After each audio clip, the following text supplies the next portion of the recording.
আসসালামু আলাইকুম।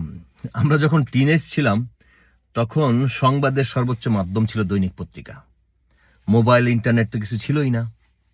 আর প্রত্যেকটা সকালে দৈনিক পত্রিকার জন্য প্রত্যেকটা ফ্যামিলিতে একটা ক্যারিকেচার চলতো। মজাই ছিল অন্যরকম।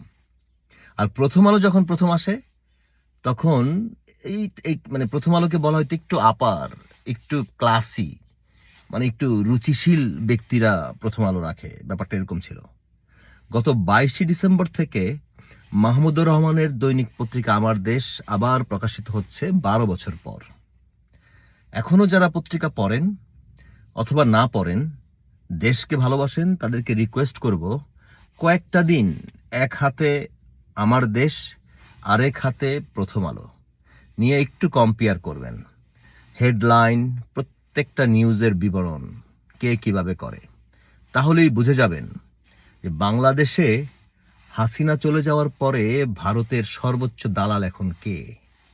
অর্থাৎ হাসিনার মতো কাকে দেশ থেকে বিতাড়িত করতে হবে, অর্থাৎ কে এখনো ভারতের দালাল হিসেবে বাংলাদেশে অ্যাক্টিভ। আসলে মাঝামাঝি থাকার কোনো উপায় নাই, হয় এসপার না হয় ওসপার। মাঝে থাকলেই ডুবে মরতে হবে। ভালো থাকবেন সবাই। আল্লাহ হাফেজ।